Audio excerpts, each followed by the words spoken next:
धर्मक्षेत्रे कुरुक्षेत्रे समवेतायुत्सवः।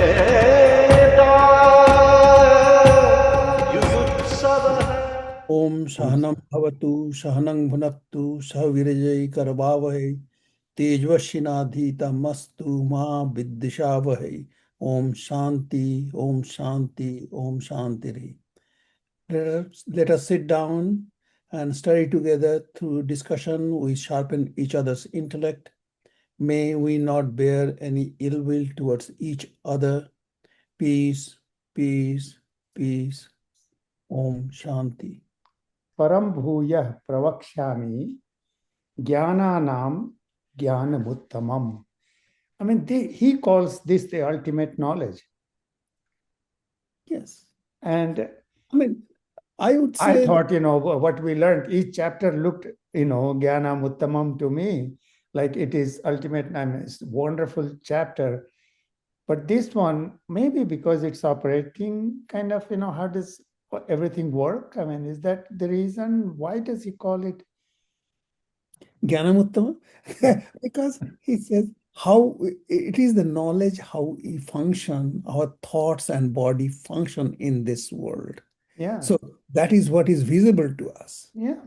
Okay, and so that's the practical application of this knowledge. Yeah, and that makes it a great chapter, right? I mean, that's right. And he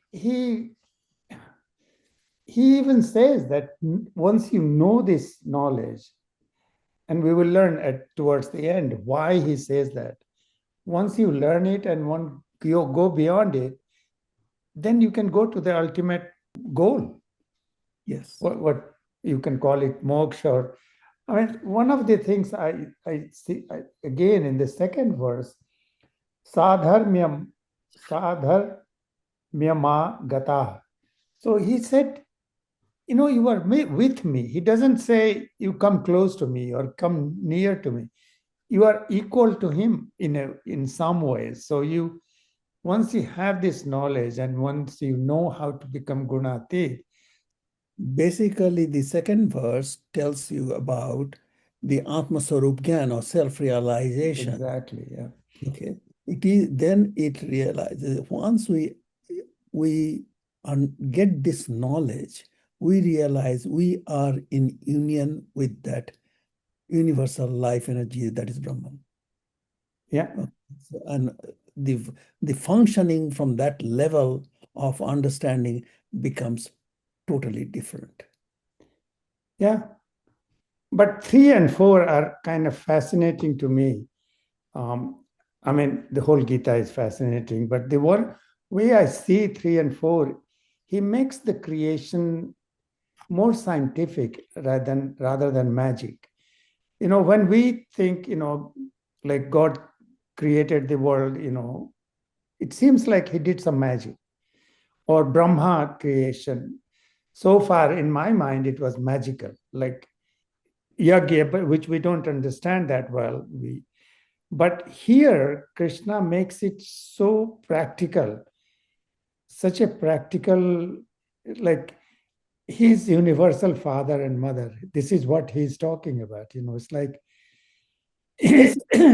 basically the Brahman, Krishna as a metaphor, is the source of everything. I understand that, but the way he describes 3, I mean, I'll read it as well here. Mama Yonir. So he's talking that he is the recipient or in the uterus, Yes. in medical terms. Mama Yonir Mahad Brahma. And this Mahad Brahma is like a yoni. So when say Brahma creates, and he puts the seeds. So it's Prakriti and Purush again. Exactly. But that Prakriti, he is making it so kind of simple to understand in our mind that it's not magic. There is a process. And that's what struck me, that the same way that you and I and animals are born, he is saying that the same process applies in the process of creation on a bigger level, or Actually, I mean, you said it right. The way he talks about in this particular verse is very important, that as if Prakriti is the womb yeah, and Brahman or the Krishna is the seed to it, and then the manifested world comes out of it. right. So this becomes, I mean, we may not, the science may not know about it, but the whole process, it's a process, it's a scientific process which we may not relate to yet, rather than magic. Yeah. And this is one of the reasons we often use the word Mother Earth. Yeah, right. Okay, it is the womb of the Prakriti out of which comes of this material world. Right. Whether it is trees or whether it is animals or whether it is river or whether it is, everything, because Sarva Bhutanam, everything has got a piece of consciousness. That's right.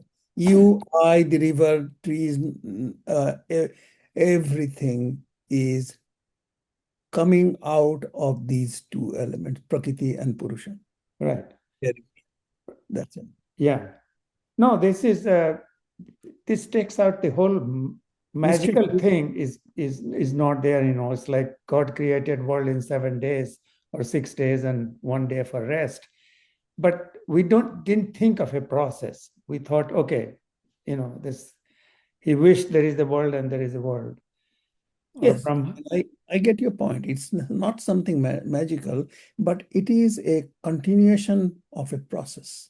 Yeah. Through ages, through time. Yeah. That's what is important. And then the fourth, chapter, Sarva Yonushu Kanteya. So he's not excluding anything, like you said. That's right. So one side is Prakriti, one side is Purush. There is this seed, but he's not saying that, one is superior or higher than the other. He's just saying this process applies to everything. That's right. That's right. That's a very important point to understand. And if we understand that, then our vision, our thought process widens and includes everything. Yeah. Sarva Bhute Bhutatmanam. In every element, we find this energy which resides. Right. But in everything, when he's not saying, it's only man or only women or only cow or only, he is saying, so this is so inclusive. Sarva Yonishukam Murtiya Sambhavantiya. We are all Murti. I love the Murti, we Murtaya. So, we think of Murti as a, goddess Kali or goddess Durga or Ganeshji. But for Krishna, we are all Murti. Murtaya. I do not know. The Murta word is maybe different than Murti. Yes. Murta is expression. Okay. Murta. Yeah. I think you are right. It is an expression. The importance, as you mentioned, it is all inclusive. It is not, it doesn't distinguish between creator and creation. Okay. So that's a very, very important concept to understand, that what we call inanimate is not really inanimate how we think. Okay. So in this inclusive view, animate and inanimate objects are all from the same source. That's what is important. Yeah, and the same process. The same process, exactly. Because if we look at this all-inclusive view, our compassion doesn't only include our fellow beings, it involves the entire environment around us. And that is extremely important. Yeah. I think, I totally get it, Amitabh. That's really, really important. But here is the kicker. So we are all from the same father and mother, right? This inclusivity brings us to that. That's right. Why is Amitava Ghosh different than Krishna Bhatta? Because we are embodied into different elements. That's all. The gunas, That's right. Gunas are the determinant factor. gunas and history of gunas. Yeah. Perception and trait. These Yeah. are the two things that makes us different. So we are all different, and what Krishna is trying to say now, that the differentiator is gunas. That's right. That's right. And Because gunas that was there in the last life, gunas that will be determining us to the next life. I think in 13th chapter, there was a verse, right? You remember? yes, Where it says that depending on the gunas and how you act and what you choose to do, the choice is yours. But then I think this chapter is much more getting deeper into that thing. Why do we feel so disconnected from each other? Or why are we so different?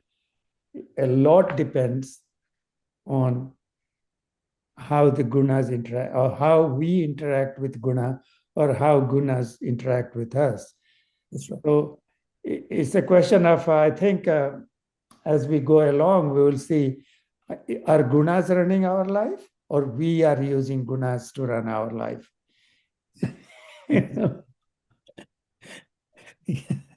Because once because this body has come out of natural element, Right. okay, prakriti, and the prakriti has got these inherent traits.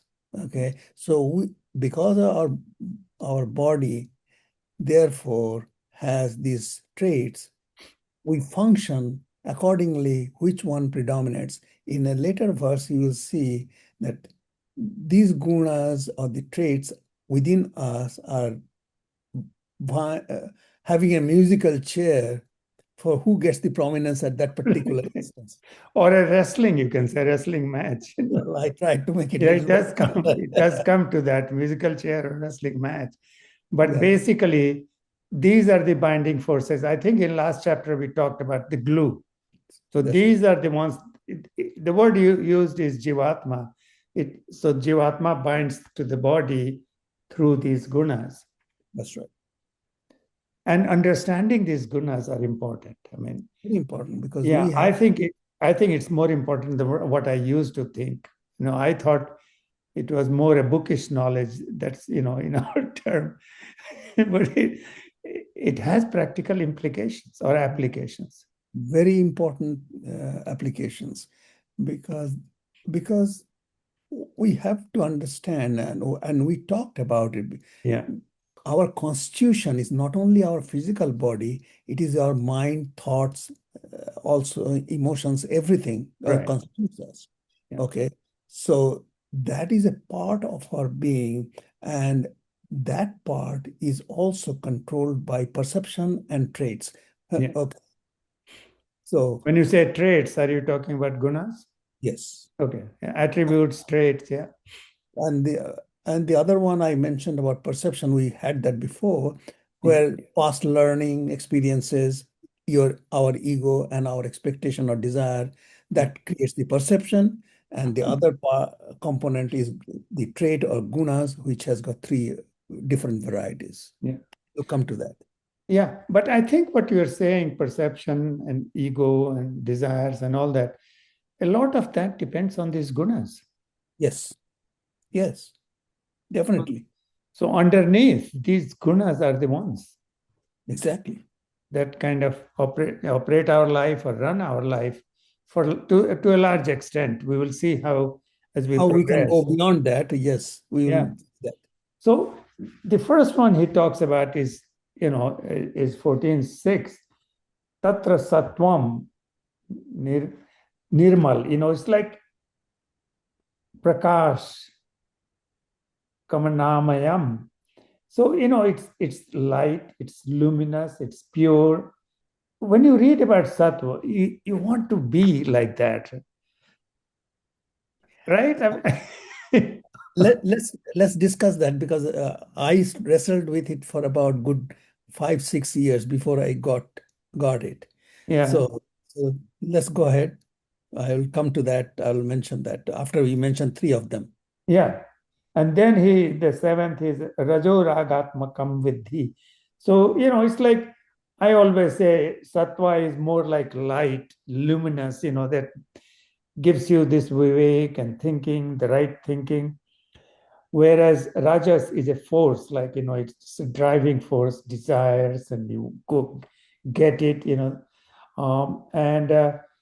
and Tamas is more like a dead weight, it's like ignorance, inertia, and your laziness and excessive sleep. It's like when you get up in the morning under the quilt, and you don't want to get up. It's like it's like sometimes you need that. It's like, yeah, it feels good. And I mean, I have got a little different. take on Yeah, I call it. It's like a hangover. it. Hangover of tamas force. Yes, yes, Okay. some Yeah. hangover. So we have this gunas predominant, and then it leads us to total inertia, laziness, Yeah. okay, non-performance, those kind of things. Right. So, but one thing is there is no 100%. You're not 100% sattva. You're not 100% rajas. You're not 100% tamas. And even in a 24 hours, it may change, right? That is a very important thing to understand, Yeah. because we we are made of natural elements. Yeah. So inherently, those three traits are within us all the time. Yeah. So it is not somebody can never be Sat, never be Rajas, not can be Tamas. Okay, these things are all within us. The Yeah. question is how they are functioning. It again, I think we mentioned that before. There's an old Native American Indian saying that within us we have got two wolves. Yeah. Okay, You have mentioned that before. the good and the bad one. It depends upon which one you feed. It is Yeah. Yeah. okay. Which one you feed or which one you need. Yes, It's like in some ways, like if you can be gunatit, yes, then you may need one or the other. So in some ways, in our day-to-day life, it's like if you are a visionary person, you have a vision for your research or vision for your country or vision, the right vision, that's more like a sattva. And then rajas is more like how do you achieve some of those things you need. So rajas is sometimes needed as well, depending upon whether you are doing it because you are driven by desire and ego, or whether you are going to do it because it's the right thing to do. So in a way, sattva gives you the light and rajas gives you the means to do it, and tamas, you do need some rest, but it can become kind of really a bad thing for you if you are dying, kind of staying all the time in tamas. So that's how. So first he describes, and then he goes on to say what they bind you to. It's like sattva can give you happiness, rajas can give you, it's like achievement or medals or that kind of thing, and tamas really doesn't give you much, does it? It's like maybe it can give you some rest or inertia, but it gives you physical rest and a lot of mental anguish. I mean, if you think of you're going an ascending path, that's more like sattva. If you are, being in the horizontal kind of line of your life, with a lot of action and activities and restlessness, that's where you are in the rajas. But tamas can take you down the slippery slope.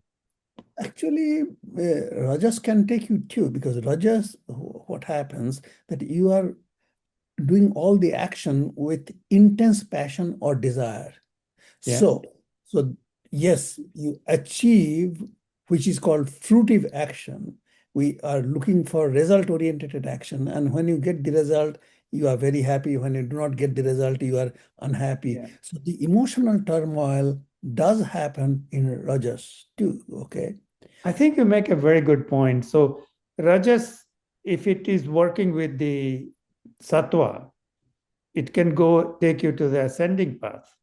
That's I think Rajas itself is driven by passionate action. The word is passionate action. Yeah. You have to want that. That want or the desire or the passion itself Yeah. can cause emotional highs and lows.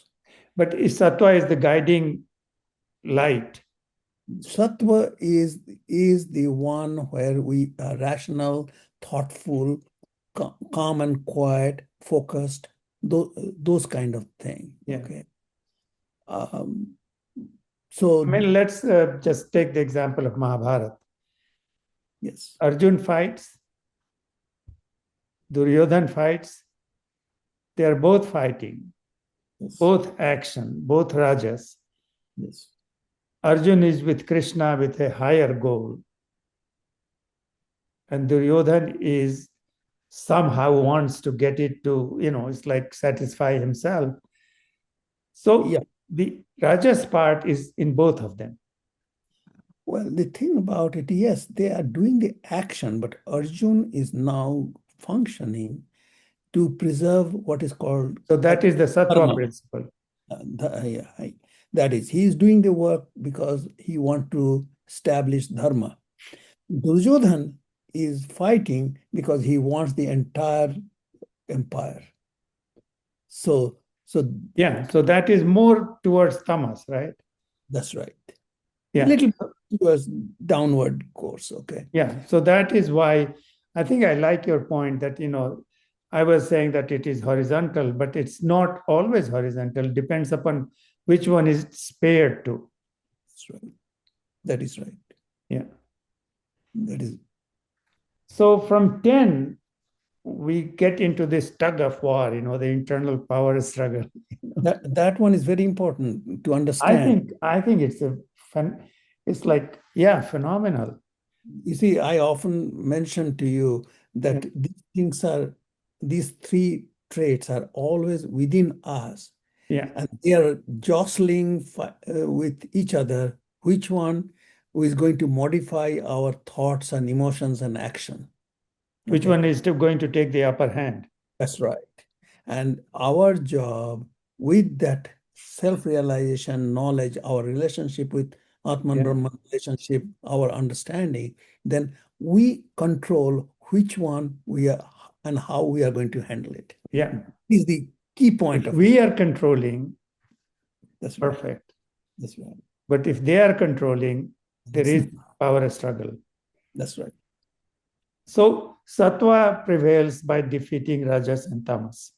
Rajas tamaschi bhi bhuya Sattvam bhavati bharata. Hey Arjun, रजोगुण और तमोगुण को दबाकर सत्वगुण, सत्वगुण और तमोगुण को दबाकर रजोगुण, वैसे ही सत्वगुण और रजोगुण को दबाकर तमोगुण अर्थात बढ़ता होता है, अर्थात बढ़ता.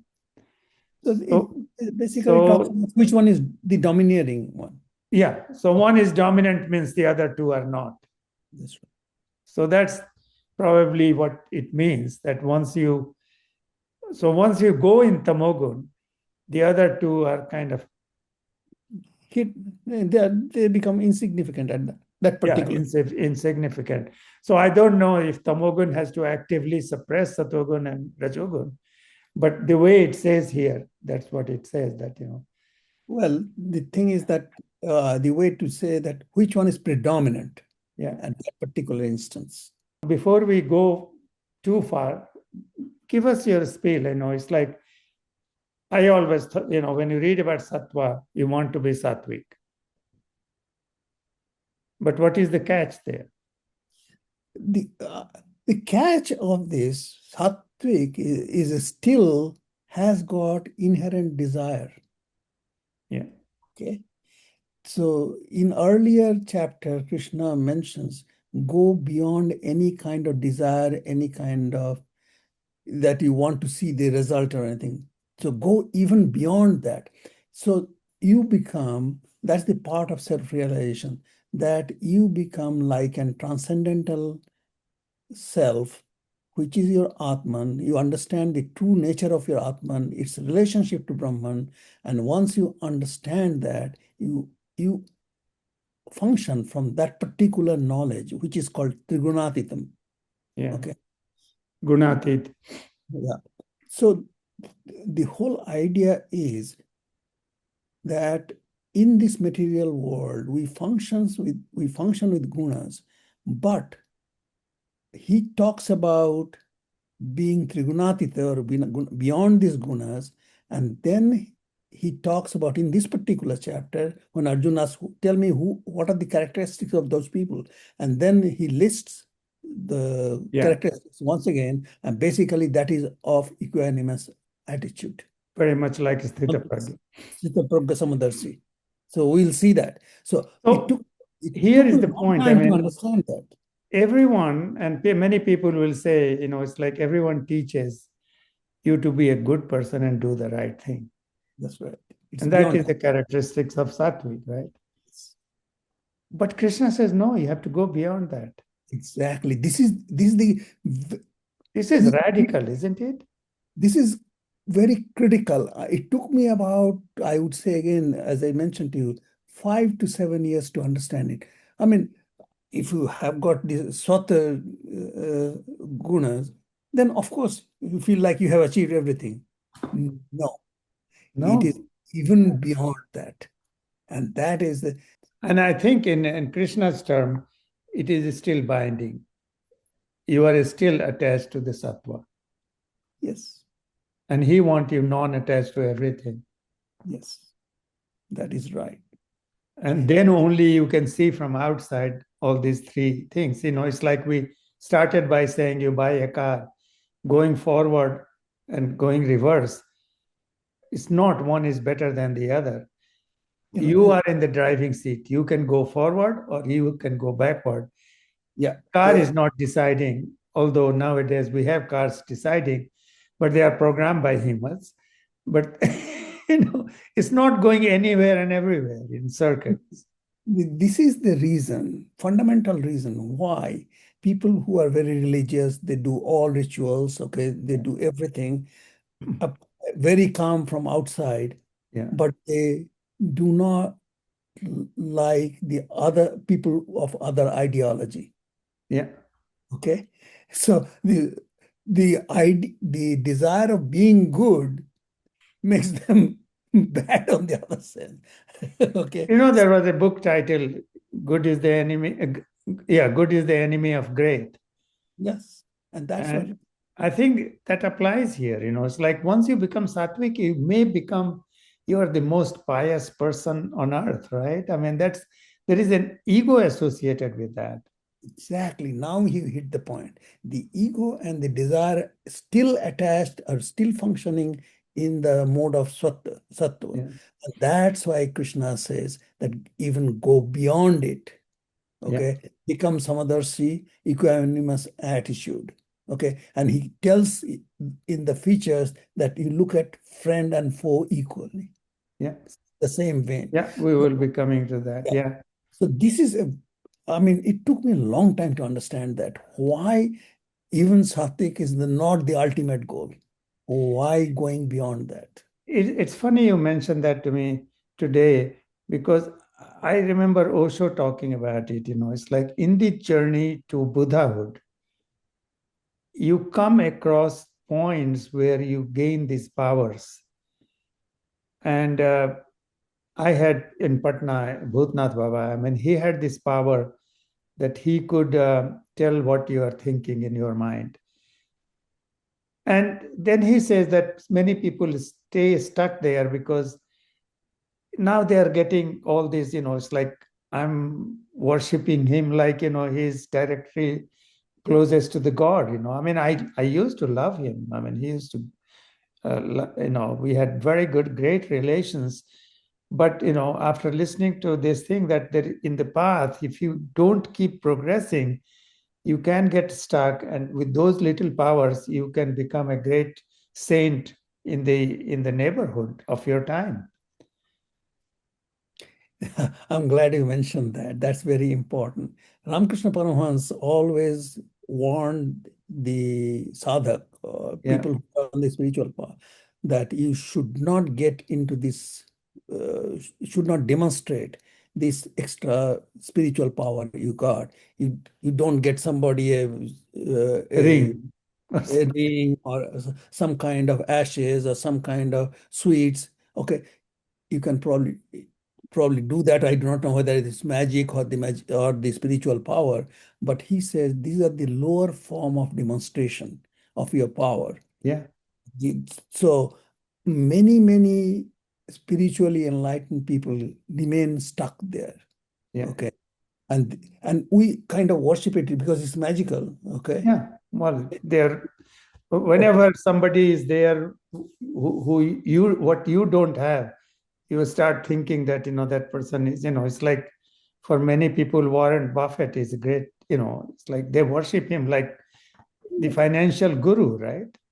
It Not is a, worship him, but regard him, high regards. we are overawed by their achievement. Yeah. Okay. Which we cannot do. So they take a higher position in our view, Yeah. okay, compared to us. And that's why we start worshiping. This is the biggest problem of worshiping an individual. Yeah. Okay? So Krishna here, he doesn't say that you worship something. He says you make progression. And Yeah. that's progression is important. So what you just said, that is very important. Yeah. Krishna Paramahansa used to say, I told you that many, we talked about that. There are three slippery paths. Yeah. I'm the most knowledgeable, I'm the greatest devotee, and I'm the most humble. Right. And those are all gunas of Sat. Yes. Okay. And Yeah. yet, So, yet there is ego hidden in all of them. And when I came to that teaching of Ramakrishna Paramahansa, that's when I understood yeah. why Sat is also not the ultimate goal. So, then he talks about, what are the symptoms of each of them. And in Rajas, he talks about greed, it's like pravritti, high level of activity. Um, and, it's like restless actions and efforts, unrest, longing, those things that we talk about, which go hand in hand with desire and ego, right? And then he talks about symptoms of tamas, which is darkness, inactivity, negligence, and Yes. delusions, all those kind of, which we associate with a slippery slope sometimes, So this is the fog of the soul, like tamas, right? That's right. And how do you overpower that tamas? It's like, so, it's all a guna interplay, right? That's right. So Yeah, you use rajas to get out of tamas, and sattva to direct the rajas. So all these forces are working kind of together. Sometimes, I still have trouble understanding the word that Krishna used, guna guneshu vartante. Guna interplay with each other. that's right. So Krishna, this particular topic that you talked about, the gunas are not standing stationary in separate stacks. Yeah. They are always interacting Yeah. and trying to jostle with them to who takes the dominance at that particular instance Exactly. Yeah. when the impulse comes. And our job is to recognize that, okay, and go beyond it. Yeah. So in other words, when we talked about buddhi and man, Yeah. okay, so this is also is part of buddhi. Okay, you understand that. Yeah. And and modify our thoughts and action. But don't we kind of, get into this cycle of algorithm in a way that, Amitabh, it's like you have done a great job. And then you tell me done a great job. Your grandson is doing great. He's got into Harvard, got into Princeton. And I don't see anything wrong with it, but it's like, how do you get out of this cycle? And yet continue getting to Harvard, getting to Princeton. You give that example. The grandson is the one who has gotten into a very important institution, Yeah. okay, because of his hard work and intelligence and whatever. Whatever happens, you love that grandson, whether he went into the second tier university, Right. okay. But you feel like telling others because it satisfies your own ego. Yeah. Okay. So there is nothing wrong about somebody appreciating somebody's success. Mhm. But important point is that we have to make sure we are not satisfying our ego through that.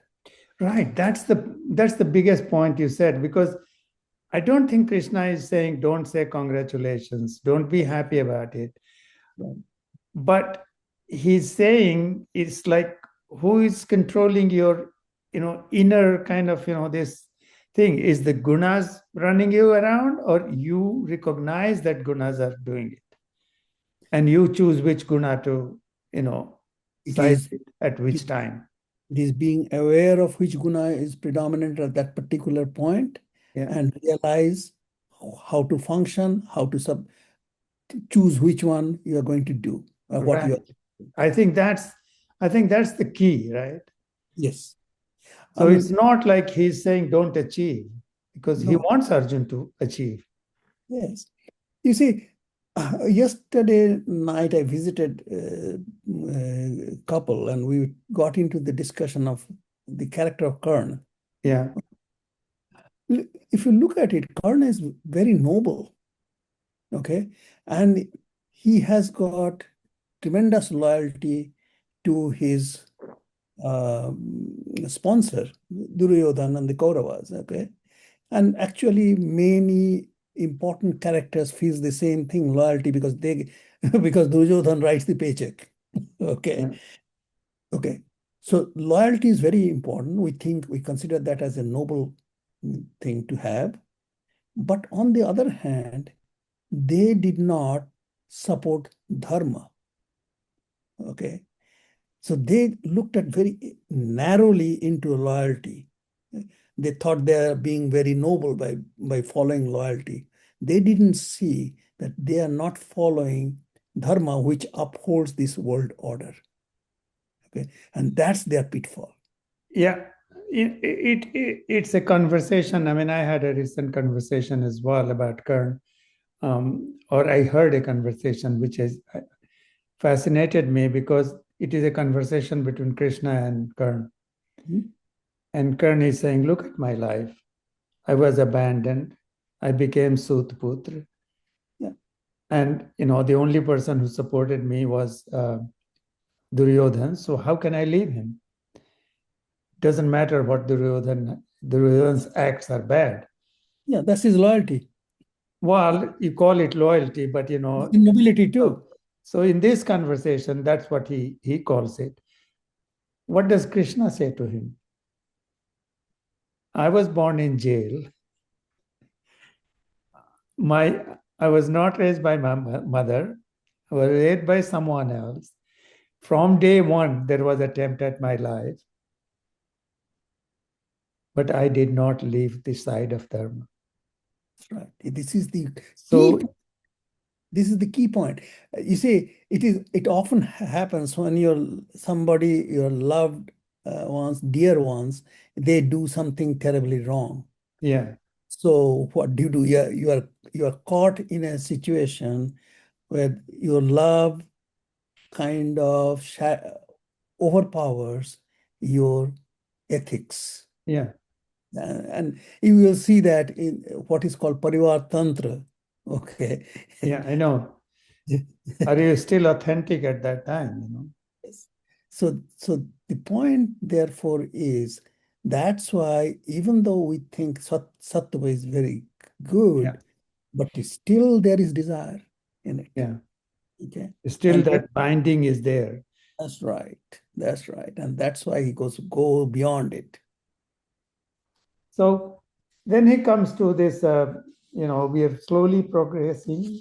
I mean, it's a great discussion. So comes to 17 when, this kind of psychology of gunas, Yeah. what does Sattva give you? It gives you wisdom or gyan. Yes. And then Rajas gives you greed. And Tamas kind of gives you pramad, which is madness, right? Pramad is basically confusion, delusion, Yeah, confusion, delusion. Yeah, kind of. indecision, You can put it all all that. in, it's like, so that's interesting that he has gone into great detail to, do that. And the final direction, what happens, which, um, urdhvakachanti sattvastha, he's talking about this, going higher, upward. And then in the madhye tishtanti rajasa. Yes. So, in As the you middle mentioned, yeah. is the rajasa. And of course, the tamas is a downward movement that we already talked about. Three layered traits. Yeah. Nanyam gunebhyas kartaram. It's like this is where there is a shift that, seeker realizes that gunas are acting. Gunebhyascha param vetti. It's like we were talking about guna working in, within themselves. Only the gunas are acting. I mean, this is the thing. Earlier we learned in the past chapter is that Prakriti is doing everything. And we are a piece of that, big project that we are part of that. Now he's saying that Prakriti is working through gunas. Yes. Remember, we always said that Prakriti has got inherent traits. Anything that is made of Prakriti will have these three traits. And this is the shloka where,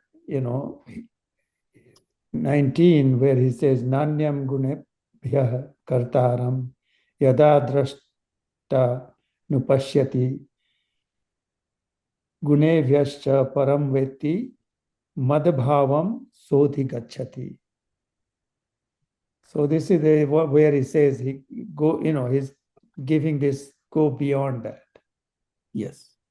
So I think this is the most important transition here.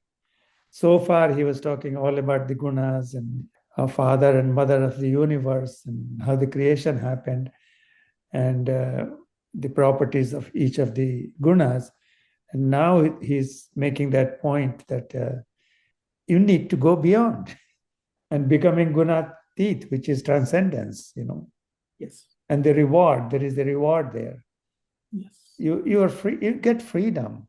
I don't know if moksha is what, yes, many people talk about the moksha as if, it's like, I want to go to heaven, it's like, No. The so problem the same way, I want moksha. I mean, yeah, it may be higher than heaven, it's heaven teeth, it's like beyond heaven. But, just you feel freedom in this life. Exactly. The whole idea is liberation. The best part of moksha as a translation is liberation. So if we can transcend these perception and transcend these traits or the gunas, it's liberation. The thought is already liberated of ego, desire, and all other things. Yeah. So we function the best, but our there is no ups and downs of our emotions, nor would do anything unethical. That is the practical importance of our functioning in this world with this kind of status. Yeah, I think that is the great point, that you're not bound to anything now. You get that freedom. It's like if you have 200 shackles, unseen bindings. It's like handcuff, you can see physically because it's made of iron and steel, but there are many things that are holding you which are not visible. Yes. you know Because those are emotional bondages. right, those bondages, and those bondages are created by these gunas. Yes. And Yes. then it's like, I know of some people, in our neighborhood, the husband said something, the wife said something, and now they are going to a psychotherapist who is listening to both of them. And it's all because, she should not have said, he should not have said, but they're together, they have lived long lives, they love each other. But just these things, these words can mean so much to people. And once you see that, once that freedom happens, I think you use the word liberated. It's like, yes, suddenly you can see the whole thing. You get a Don't global need, view of that local problem. yeah, that global view of a local problem. And that's really, so that's what he's saying, that once you know that, you are free from everything. It's like he says, I'll read the Hindi part. यह पुरुष शरीर की उत्पत्ति के कारण रूप इन तीनों गुणों को उल्लंघन करके जन्म, मृत्यु, वृद्धावस्था और सब प्रकार के दुखों से मुक्त हुआ परमानंद को प्राप्त होता. It's like he is free from all kind of those unseen bondages that he has created around him. We all create these things. It's like, I remember, in India, we are experts in, and I'm sure it happens here as well. But growing up in India, it's like, and watching Hindi movies, it's like, Bhavi should be like this, mother should be like this, father should be like this, brother should be like this, friend should be like this. And we had all these things are creating little bondages. It's like if mother, I go home and mother doesn't, give me paratha or sattu paratha, I'm upset because good mother knows I like sattu paratha. I like your example.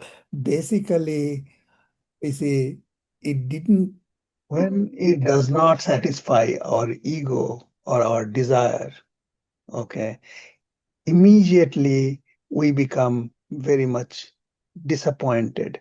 Yeah. Remember in the second chapter, we saw that cascade of emotions. When the expectations are not met, the frustration happens, the sorrow happens, and ultimately it trickles down to anger and then the loss of judgment. It talks about that verse.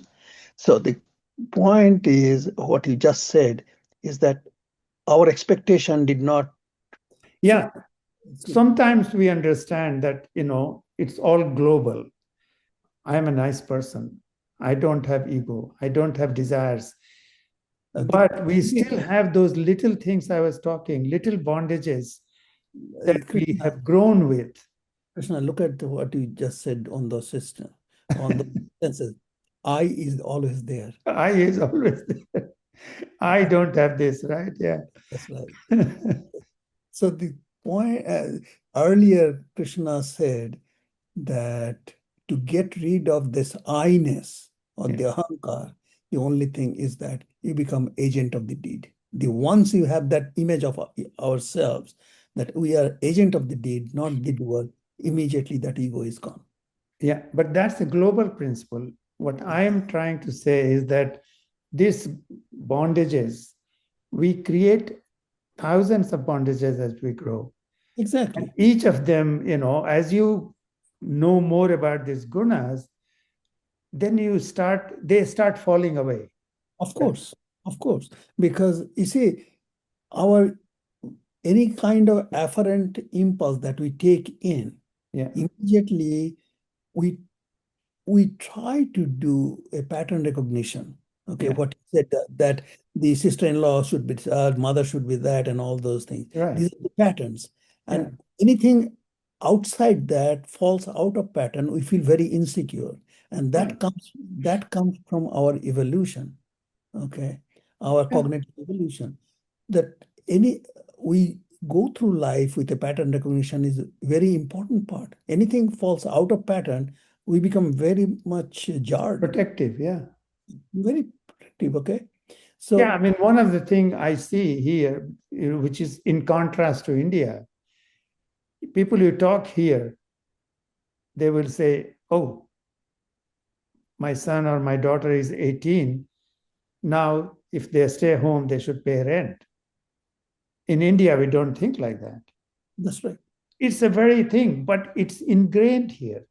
That ingrained part, I'm saying that those are these gunas are creating those little, shackles that we don't see. Sure, So, absolutely. 18 year here in India, why is my son not keeping me? It's like, Yeah, in you see, it's all becomes in the what background it is happening. right. Okay, So we so have to grow beyond that. That's what Krishna is saying. yeah, and it brings in the very important discussion, absolute truth and relative truth. Yeah. Okay. Relative truth depends upon the context. Absolute truth doesn't depend upon the concept, Yeah. context. So that's very important to realize which one is the relative truth, which one is the absolute truth. Yeah. So, So, this is the same state, to go beyond or get beyond it to the fourth as Turiya or something like that. But Turiya is different than this. Arjuna always asks the right question. It's like when he says, it's like, yeah, how, how does that person behave? actually 20 to 25 talks about that Yeah. characteristic. Actually, this was touched upon in previous chapters too. Like Sthita How, Pragya, yeah, ka bhasha. Yeah. how does that person look like? How do they function? Yeah. And then comes the actual example, what you should follow. Yeah. And it enumerates all those characteristics. Yeah. So he does talk about, the first thing he talks about this prakasham cha pravittim cha mohameva cha pandava. So he says that, hey Arjun, jo purush sattva gun karya roop prakash ko. So it's the guiding light. और रजोगुण कार्य रूप प्रवृत्ति को तथा तमोगुण कार्य रूप मोह को भी न तो प्रवृत्त होने पर उनसे द्वेष करता है, न निवृत्त होने पर उनकी आकांक्षा करता है. So he is neither in love with the light of the sattva gun, nor he hates the tamogun. And that's, I was giving the analogy, the car going forward or backward. You don't hate one or the other. You go forward when you need to go forward, you go backward, reverse when you need to go reverse. Yes. And it's not as simple as that, but at least, the relationship. And if you have to do parallel parking, sometimes you have to go forward and backward and then sideways both. And in the process, if you hit another car, Well, then you are not paying attention. so he's kind of non-attached to his all these things. Samadukha sukha swastha. Again he talks about the happiness and sorrow is not attached to one of them. And mitti pathar and swarn, I mean saman bhavala, it's like that one is a little hard for most of us. Gold is gold and mitti is mitti, but Krishna is saying for this person, mitti is mitti, gold is gold. It's like, Well, I mean, Steve Jobs said that on the deathbed, howsoever, whatever you achieved, it didn't matter when you have to leave everything. yeah, but Uh, I don't think Krishna is saying don't achieve.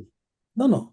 He says achieve it. He's talking about your relationship with Exactly. those things. That's right. Your relationship, how much you are attached to those things. Now you are Right. Yeah. So okay. So the functioning is non-attached function, but very efficient functioning with without any disturbance in your emotion. So your yeah. focus is always there.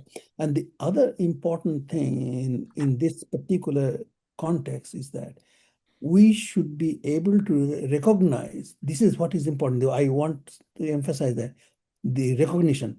We should be able to recognize how this action is being guided or dominated by what kind of trait. Yeah.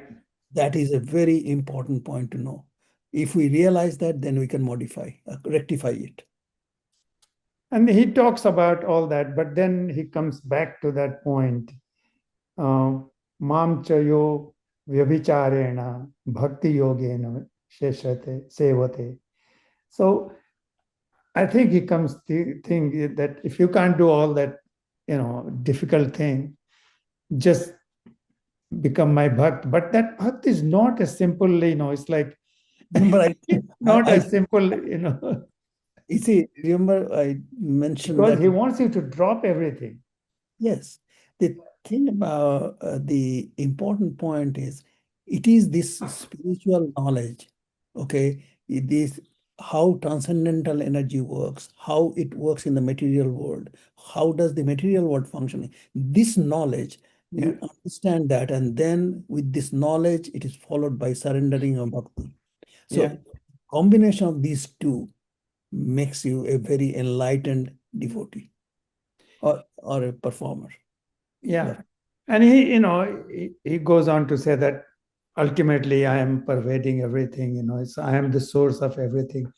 So, yeah, but sometimes it sounds simple, but we talked about it before that dropping everything and going to him is the same as becoming gunatit. So he's kind of giving us an indirect route. Sounds simple, but it's not. You will still have to go gunatit, and you still have to drop all ego and desire and everything when you do that.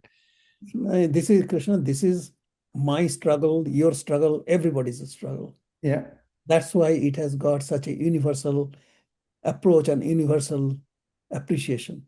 That's what it is. So, he talked about origin. We talked about the traps of Rajogun, Satogun, and Tamogun, and then the liberation that you said. And then the final destination is to get Gunatit. That's right. And when you become Gunatit, the devotion is already there. This is what the importance of self-realization is. Once we realize that the Atman we had, the soul we had, is just a spark, okay, from that universal life energy, Brahman, and Yeah. our inner nature itself is just like the Brahman. So we understand that and how in the embodied material world functions, then we can understand all this mechanism. The whole thrust is to understand how this visual material world and how embodied ourself, our own soul, which is embodied, how it functions, where are the pitfalls, and how we can get over it. That's the important part. Yeah. So here is, what we are and what do become is, it's a matter of identification. Yes, We act because the gunas push us. that's right. When we go gunatit, or Krishna acts because he chooses to move the gunas. So That's right. gunas move us. When you become gunatit, you move the gunas. Exactly. That is the point. Yeah. That is the point. Mamaka Pandavashchi Kimakurvata Sangha